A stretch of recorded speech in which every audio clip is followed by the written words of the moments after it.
Programa Alex Sabino. Oferecimento Rafa Super Varejão, Brooks Hamburgueria e CrossFit Franca.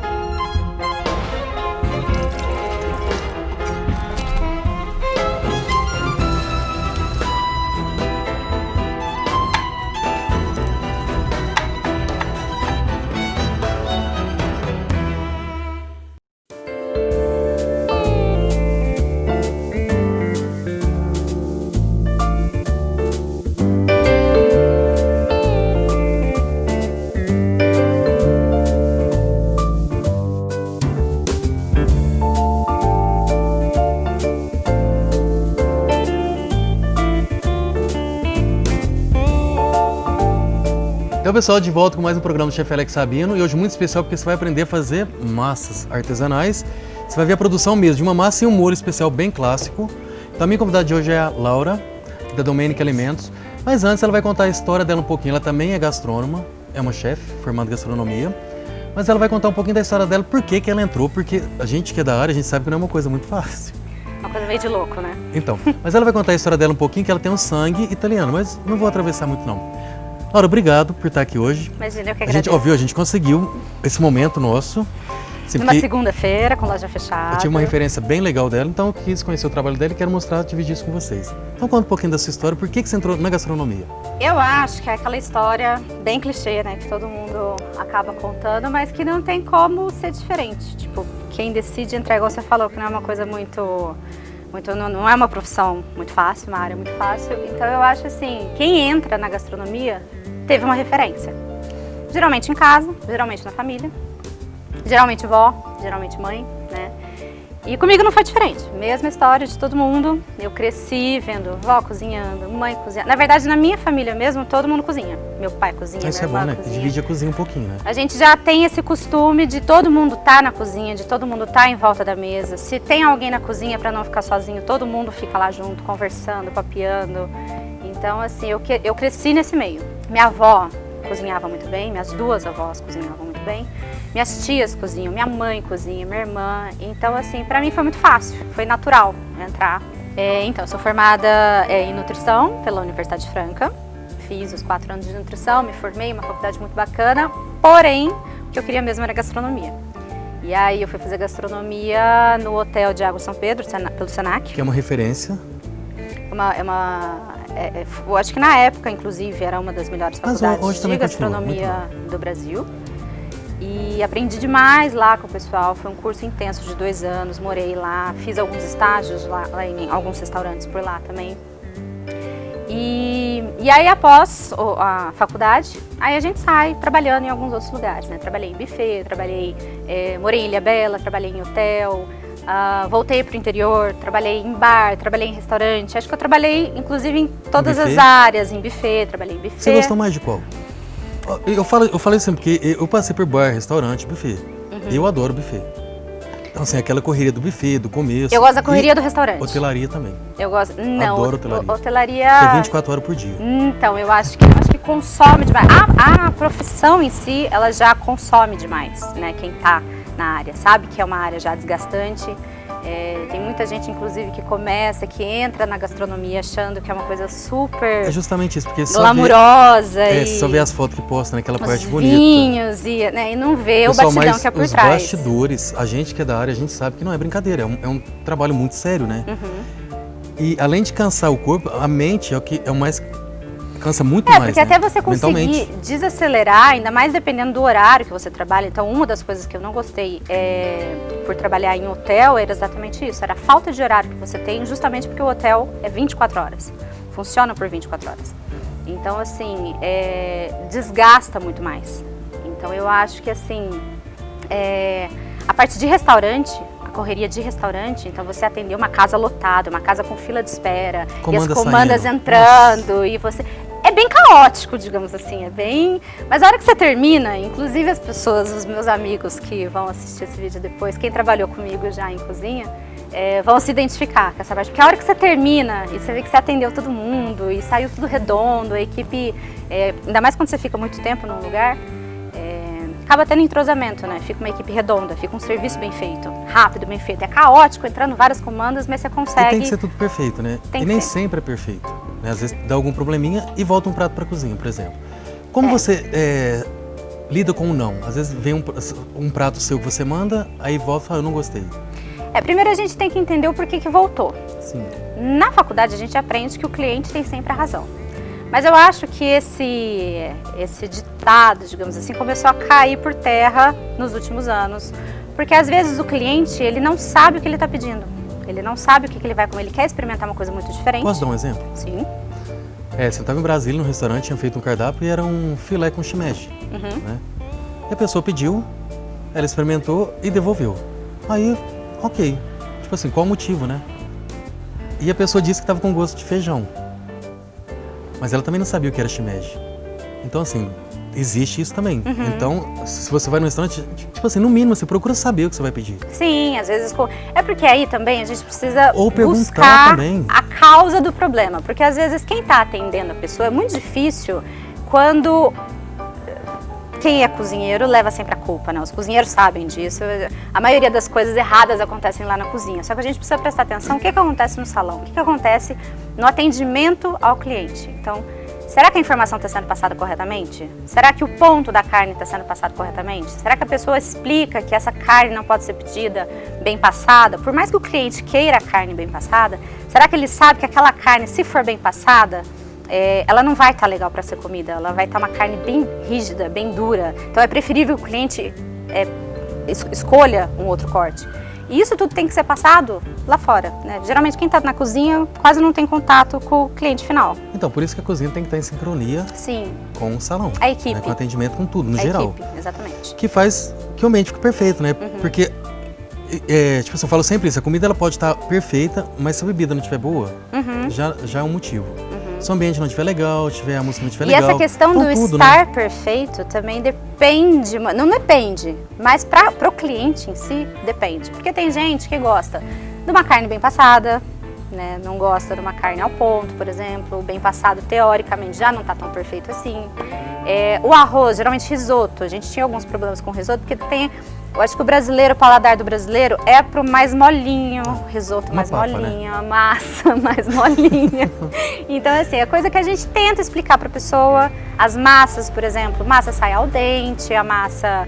quando é fio, não tem problema, a gente fala para o cliente, fala, deixa um pouquinho mais de tempo na água. Mas quando, por exemplo, é uma massa recheada, que ela vai depender muito do tempo de cozimento e a forma como você prepara, se ela ficar muito mais molinha, ela vai abrir, ela vai estourar.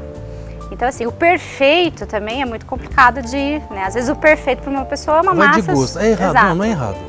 Um exemplo, se você gosta do seu risoto, por exemplo, mais bem passado, não é errado porque é o jeito que você gosta de comer. Sim. Mas a gente mostra o correto. De acordo com as referências, né? Então, assim, a gente aprende um ainda risoto mais assim, você italiano, com sangue italiano, imagina, uma massa italiana. chega aquela papa, tipo assim, você conhece o prato, não. Você devolve. Porque você não quer comer um arroz com papa, papado. Você quer comer um risoto. Exatamente. Sentir o grãozinho, sentir aquele... cremosidade do risoto, o negócio ao dente. Agora eu quero voltar um pouquinho. Eu acho que você pulou um pouquinho da sua família. Eu quero esse resgate um pouquinho da sua família. Porque eu aprendi a cozinhar com a minha mãe, né? Minha mãe é uma cozinheira que está trabalhando comigo hoje. Beijo, mãe. E ela que foi a minha inspiração, né? Desde o começo. Tipo assim, igual você, também não sabia que eu gostava de cozinhar. Mas de ver ela cozinhar, isso faz com que a gente fique feliz, né? Na minha família, igual eu te falei, eu vi todo mundo cozinhando. Então seria estranho se eu também não cozinhasse. Eu seria a exceção. Naquela família todo mundo cozinha, menos a Laura. Então, assim, eu não me vejo não cozinhando. Tanto que, assim, o engraçado é que eu comecei no doce. E hoje eu não faço nada de doce. Hoje é bem complicado essa parte do doce. Mas a gente arrisca, a gente faz algumas coisas, mas assim, forte mesmo não é o doce. Mas eu vi todo mundo cozinhando, minha família inteira cozinhando.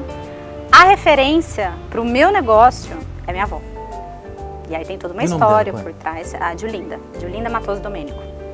E aí a loja se chama Domenicá, porque a gente fez um trocadilho com o sobrenome, que é Domenico, porque Domenicá em italiano é domingo.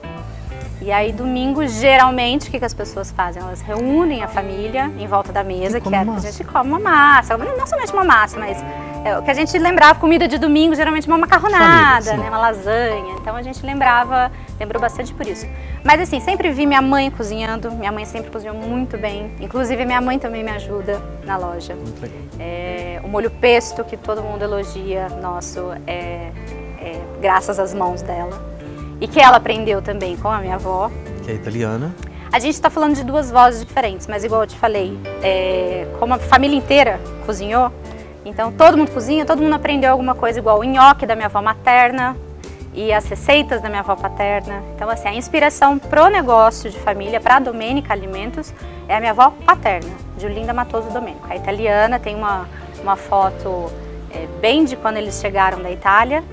E a partir do livro de receitas dela, que a gente só foi descobrir depois que eu estava terminando de me formar em gastronomia, foram várias coincidências, inclusive. A ideia primordial de antepassos, conservas, alguns molhos, foi a minha irmã, que também cozinha, né, apaixonada por cozinha, que desenvolveu. Mas não é da área?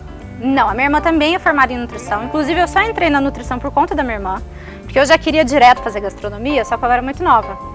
Eu saí do colegial e entrei na faculdade com 16. E aí, com 16 anos, meu pai deu uma brecada, falou, opa, você não vai sair de casa ainda, né? Deu aquela seguradinha.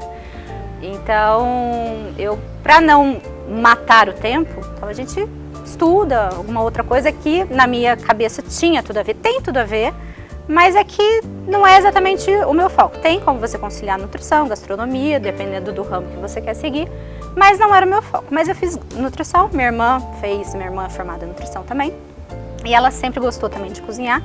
Então, num primeiro momento, foi ela que desenvolveu toda a parte de antepastos, de conservas, de molhos. E a gente sempre vendeu em bairro, também isso é muito importante falar, porque a Domênica em si existe faz muito tempo, né? E aqui a gente tem... Aqui na loja a gente está desde 2017, a gente vai entrar no 4º ano. Sim. A Domênica existe desde 2007, 2006, que a gente frequentava igrejas, bazares, o pessoal ali do bairro que a gente sempre vendia. Então a gente vendia para amigo, né? Acho que como todo então, só começo. tem um começo, né? Sim. Aí quando eu estava finalizando a gastronomia, na faculdade de gastronomia, a minha avó ela veio a falecer.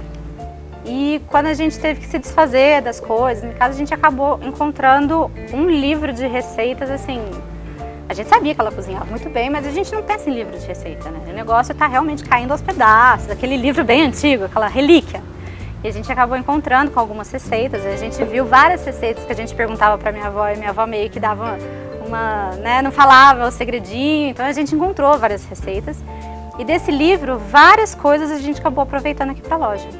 Então, não tudo, claro, algumas coisas a gente deu uma lapidada, uma modificada, mas várias coisas entraram no cardápio, inclusive a massa base, que a gente faz toda... Eu vou conhecer, depois eu falo para vocês. Toda a parte de massa seca, massa recheada. Então, e aí foi onde a gente começou a realmente dar forma à ideia. Minha irmã já com a linha que ela já tinha desenvolvido de antepassos de conserva, eu finalizando a gastronomia, a faculdade de gastronomia, e o livro de receitas da minha avó, que a gente encontrou assim bem no finzinho, casou tudo pra gente dar continuidade no projeto. Achou o tesouro, né? Achamos o tesouro. Gente, então assim, ó, a gente já volta. Ela vai explicar um pouquinho sobre várias massas recheadas, massas longas, massas secas. Eu vou deixar para ela falar um pouquinho disso. Lembrando que ela tem vários recheios especiais aqui, que é um pouquinho diferente do tradicional, mas que surpreende do mesmo jeito, ou um pouco mais. Tá bom? A gente já volta.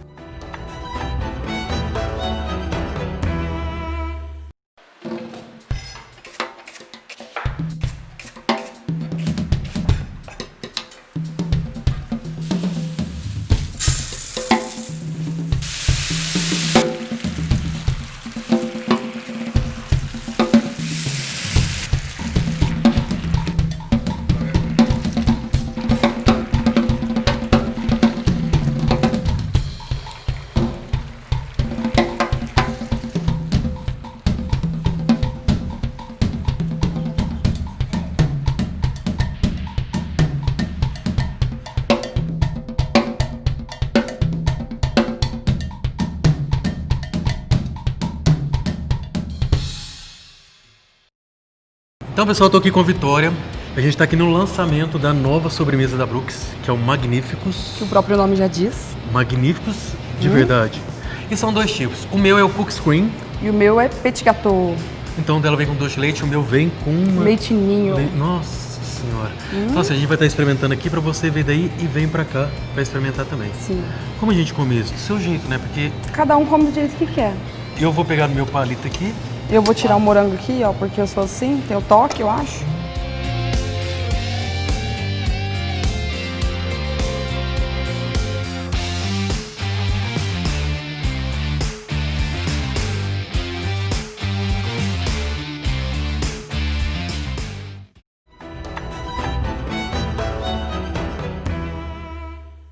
Então, pessoal, como eu prometi para vocês, já no segundo bloco, a Laura vai falar um pouquinho sobre as massas. Vocês vão entender um pouquinho os tipos de massas, né? Então, vou deixar para ela falar que eu não vou atravessar muito, não. Então, explica pra gente, pessoal de casa. Aqui na loja a gente trabalha com as massas secas. Importante também frisar que tem muita gente que vem atrás de massa fresca. Mas, dependendo de quando a massa for feita, igual a gente está com uma produção grandinha, digamos assim, né? Não muito grande. Isso é muito bom. Não muito grande porque a gente ainda, né, é uma loja menor e, enfim, temos todo um processo artesanal por trás, que demora mais tempo, mas a nossa demanda, graças a Deus, aumentou bastante. E a gente tem feito massas semanais, produção assim, semanais até quase a cada 3 dias a gente está fazendo essas massas que eu preciso esperar elas secarem para eu poder embalar.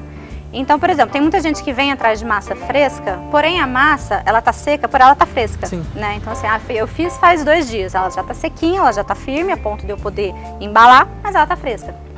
Então eu tenho algumas opções de massa seca, né? O fettuccine, que é esse mais fininho. Na verdade a gente tem o capellini, que é o bem fininho, que é o que se assemelha ao famoso cabelinho de anjo.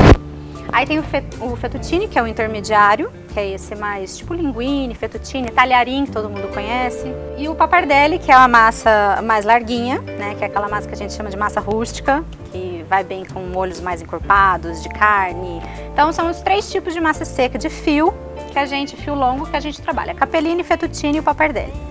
E aí a gente tem uma linha de vários formatos de massa recheada, que é o ravioli, aquele quadradinho que todo mundo já conhece. Ravioli, o tortelli, que é uma massa mais arredondada, mais recheada, totalmente manual. Sorrentino, que parece um bombonzinho.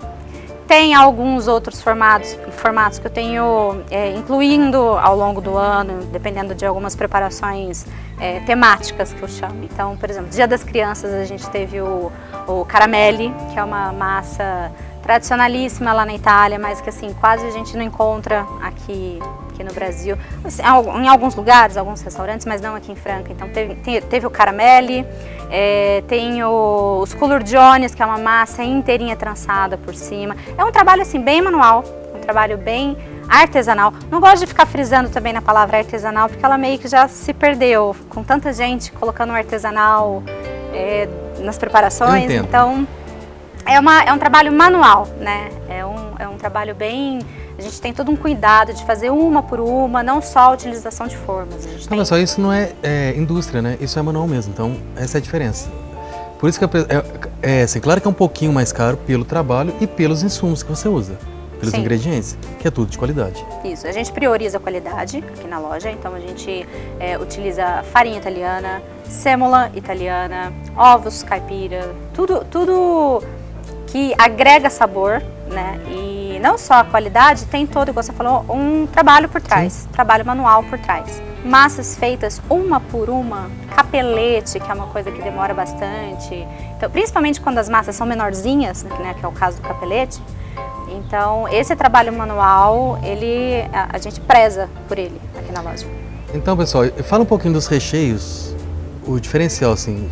A gente tenta inovar nos recheios também, não só trazendo... Eu acho que assim, para você poder fazer uma coisa diferente, realmente você precisa se destacar de alguma forma. Então, fazer mais do mesmo, a gente foge, né? Então, quem está buscando sabores mais tradicionais, tem vários lugares que atendem. Mas você tem também os tradicionais? Eu tenho alguns. Eu tento fugir do tradicional. Eu tenho alguns no sentido assim, ó, queijo com limão siciliano, coisas que eu não posso mexer no cardápio, porque se eu mexer, eu vou levar bronca de cliente. Queijo com limão siciliano é bem tradicional. O caprese, que é mussarela de búfala, tomatinho confitado e manjericão. É um clássico, é uma combinação clássica que todo mundo gosta. Então, assim, são coisas que é o famoso tem que ter, né? Mas a gente tenta dar uma inovada. Então, por exemplo, o recheio, os Cooler Johnnies, que já tem um formato que não é muito conhecido, que é essa massa toda trançada. Eu fiz os Cooler Johnnies à la norma.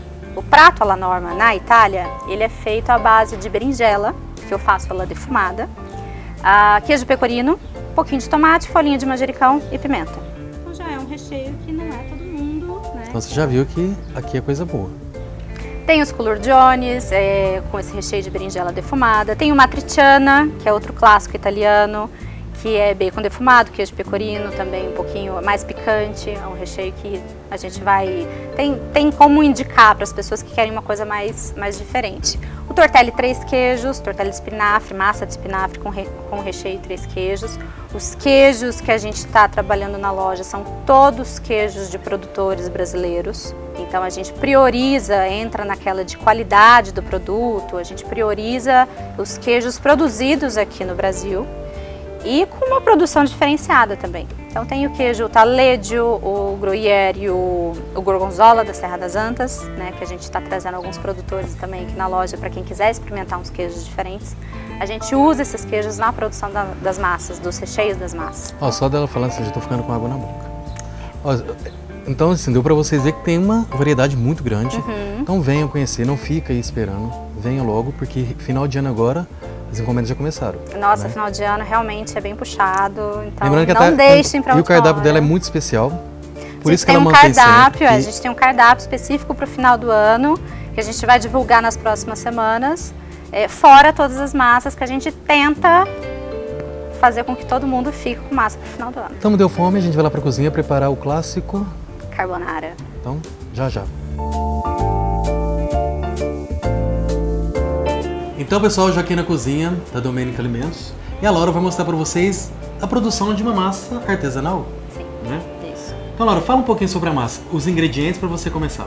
Olha, tem algumas receitas, né? Algumas receitas tradicionais italianas. Tem gente que usa só farinha de trigo, tem gente que usa semolina, tem gente que usa os dois, e eu vou explicar depois o porquê de usar os dois aqui no Brasil. Uso de ovos, sem ovos, então assim, tem várias receitas e a gente vai fazer uma receita clássica italiana, que é para cada 100 gramas de farinha do seco, um ovo, de preferência um ovinho caipira para dar um saborzinho, e uma massa fresca, né? A massa, por exemplo, eu já fiz uma aqui antes de ontem, então essa massa ela tá fresca, porém ela já tá seca, ela já tá firme, ela já criou uma estrutura. Por que a gente deixa secar? Para a gente poder embalar e vender isso para o cliente, porque o prazo de validade dela ele fica maior, fica mais estendido. Então, se a gente vender ela fresca, para a pessoa armazenar, não vou comer hoje, ela pode armazenar por uns 3 dias na geladeira. Ela dura mais ou menos uns 6 meses. Na verdade, a massa seca, ela tem uma boa durabilidade, mas a gente coloca 4 meses, por quê? Porque quanto mais seca a massa fica, mais quebradiça ela se torna. Então, para a gente evitar que a massa fique quebradiça para o consumidor final, então a gente coloca uma validade, um prazo de 4 meses depois, por isso que a gente espera ela secar, depois que ela já está firme, um prazo de mais ou menos 4 meses. As coloridas a gente encurta para 3 meses por conta da coloração, para não desbotar tanto na água. Quanto mais tempo a massa cozinha na água, mais ela solta a corzinha dela. Então, como a gente não usa corante, não usa nenhum tipo de aditivo químico, nada, as cores que a gente usa, a coloração das nossas massas são feitas com produtos naturais, então espinafre, cenoura, beterraba. Então, para ela não perder muita cor na água, a gente prefere fazer de pouquinho em pouquinho aqui na loja, para ela estar sempre fresca, porém seca, e com prazo de validade de mais ou menos uns 3 meses, 4 meses na massa tradicional. Ó, então eu tenho um pouquinho de farinha de trigo, um pouquinho de semolina, geralmente 50% de cada uma, meio a meio. Então a gente vai misturar um pouquinho da farinha, a semolina, que é para dar o ponto, aquele famoso vulcãozinho que a gente faz, né, no centro, para vir com os ovos. Utilizem de preferência ovo caipira, que é o que vai dar mais sabor.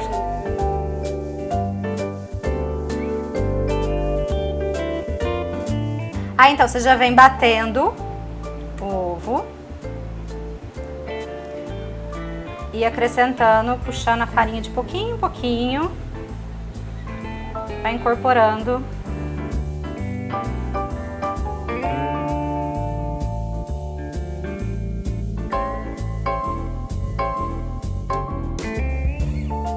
A parte de sovar é assim, ó. Você estica a massa e volta com ela. A hora que você vê que ela formou uma bolinha já homogênea, descansar por no mínimo 30 minutos para desenvolver o glúten, para ficar uma massa macia para a gente poder abrir. Esse processo, essa etapa não pode ser pulada, porque é aqui que o glúten vai se desenvolver certinho. Tem que estar no plástico filme para poder proteger do ar para não ressecar a bolinha.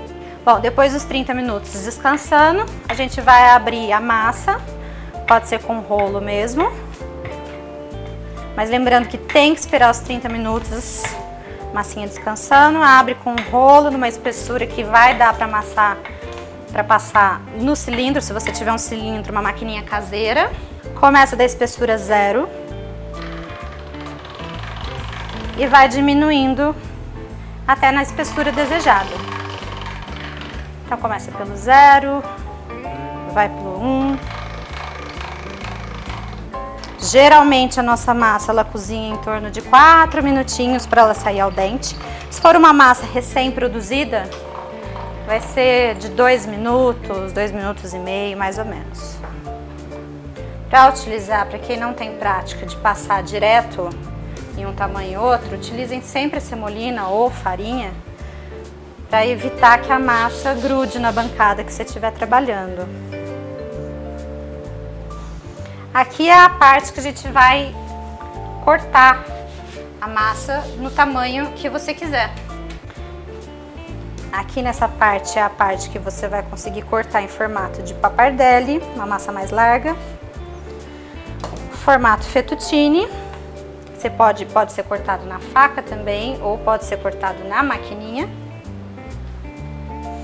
Eu vou calcular mais ou menos um fio de 40 centímetros.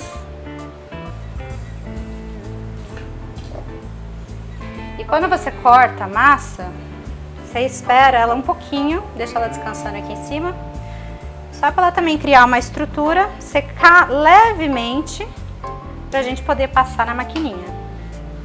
Aqui também eu vou cortar mais ou menos de 40. Aí aqui é só passar, que ele já vai sair. Geralmente quem tem essas maquininhas em casa sabe que já tem o formato fettuccine, né? Ou talharim, que todo mundo conhece. E aí fica bem simples de você deixar ele secando no varal.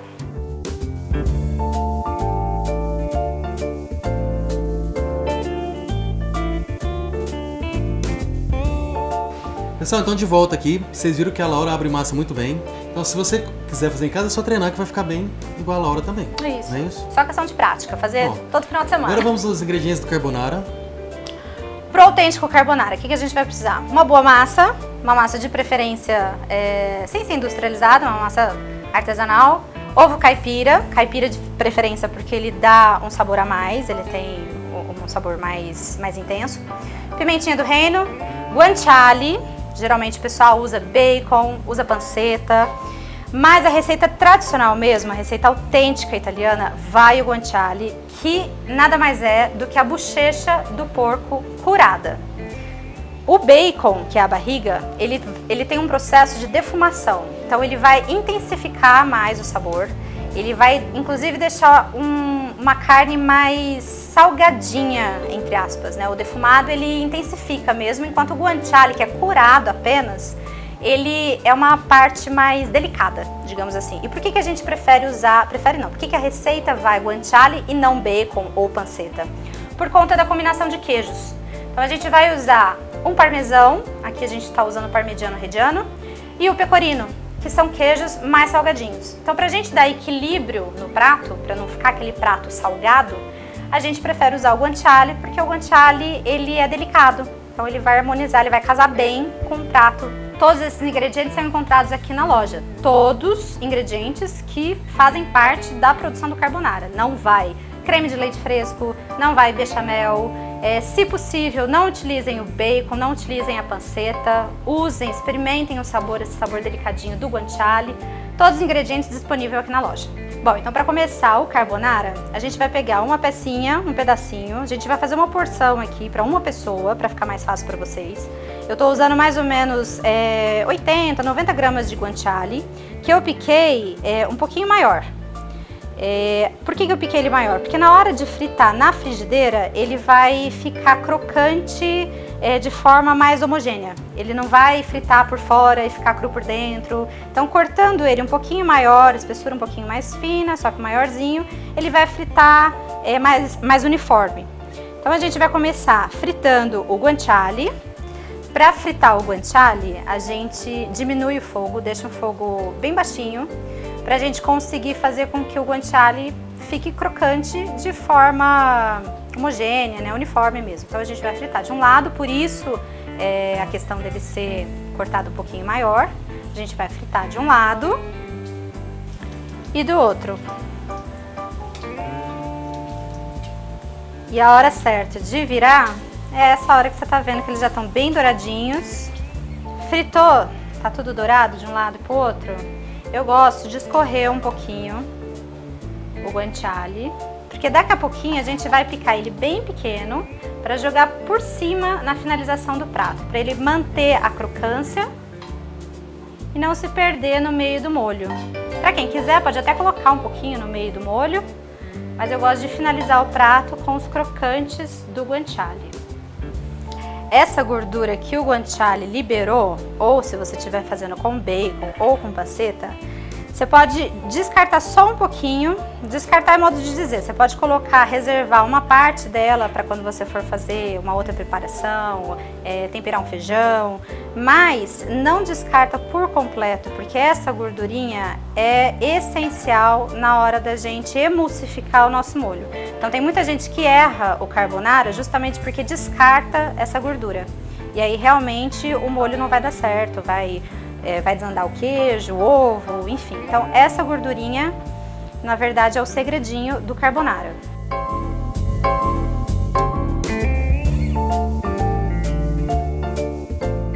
Água fervendo. Vai depender muito da quantidade que você vai fazer, como a gente está fazendo para uma pessoa só. Então geralmente a porção de massa seca por pessoa, a gente coloca mais ou menos de 100, 120 gramas. Você pode aumentar até mais ou menos 150 se você comer um pouquinho mais. Água fervendo, a cada 100 gramas de massa crua, 1 litro de água. Então ali por via das dúvidas eu já coloquei mais ou menos uns 2 litros, uma colher de sopa de sal. E agora a gente vai cozinhar a massa que a gente fez bem rapidinho. Enquanto isso a gente vai fazer a misturinha que vai ser o nosso molho, nosso creminho. Então para uma pessoa eu utilizo 2 ovos, 50 gramas de parmesão, isso para uma pessoa, tá? Uma porção. 50 gramas de parmesão e 50 gramas de pecorino. Vai colocar também um pouquinho de pimentinha do reino e misturar.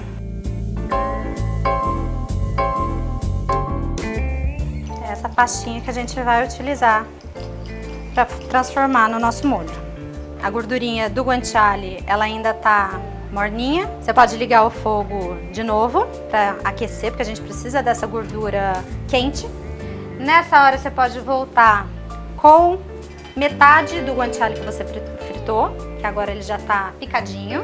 A outra metade a gente vai finalizar o prato. A massa ela tá terminando de cozinhar. Nessa hora eu já gosto de vir com um pouquinho, a gordura tá começando a ficar bem quente de novo. Eu já gosto de vir com um pouquinho da água do cozimento, que já tá com o amido da massa, que a gente vai começar a emulsificar o nosso molho. É onde essa gordura e a água, elas vão começando a ficar mais esbranquiçada, que o molhinho vai querendo engrossar. Já tá esbranquiçadinho, o caldinho que formou ali entre a gordura e a água. A gente vem com a massa.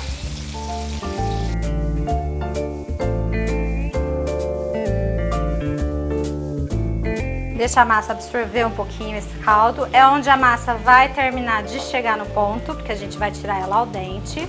Se atentem ao cozimento da massa.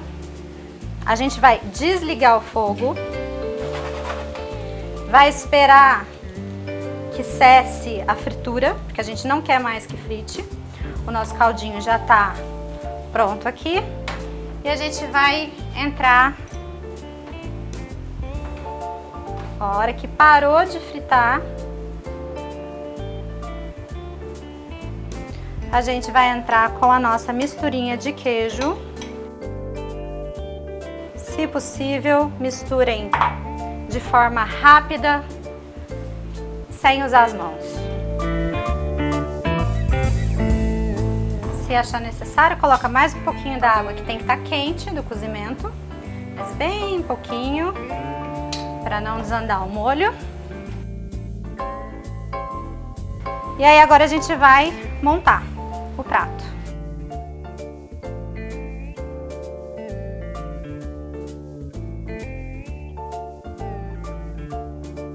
Na finalização você pode colocar mais um pouquinho do bacon crocante.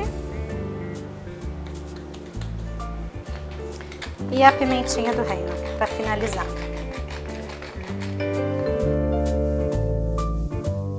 Então, pessoal, a hora mais esperada, o verdadeiro carbonara, não estava resistindo porque o cheiro estava simplesmente fantástico, Laura. Tava. Parabéns. Então, esse é realmente carbonara. Então, ó, comida italiana, você sabe que suja, por isso que o guardanapo já está aqui. Então, vamos experimentar para vocês verem, ficar com vontade. Lembrando que a partir do ano que vem, ela vai estar atendendo aqui, servindo para vocês esse prato A gente fantástico. só não atende esse ano ainda por conta devido à pandemia e porque agora também vai começar a loucura de final de ano. Então a gente vai deixar esse projeto Já está das aberta mesinhas reservas aqui também, da loja. já pode entrar em contato, já tem o cardápio prontinho já das reservas de final de ano. E não vai Só ficar entrar em fora contato dessa, né? que a gente fala pra vocês. Então vamos lá, você deve estar curioso como eu tô aqui morrendo.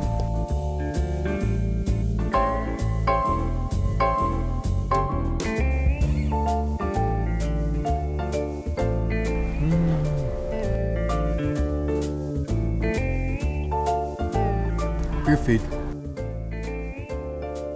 Verdadeiro, verdadeiro, né, gente? Não tem nem como comparar. Gente, ó, então eu vou ficar por aqui, deliciando esse prato aqui. Laura, obrigado novamente. Pessoal, não deixe de vir conhecer a Domênica Alimentos, que ela tem de tudo aqui para você se fazer um ótimo jantar na sua casa, preparado já com vários tipos de molho. Para quem quiser experimentar uma massa artesanal, uma massa sem conservantes, eu agradeço, Alex, você ter dado a oportunidade da gente mostrar nosso trabalho. E lembrando, então, de novo, que ano que vem vocês vão poder experimentar um autêntico carbonara aqui na loja e outros pratos mais. Só deixar um segredinho, vem experimentar o pesto. Então, tchau. Tchau, gente, obrigada.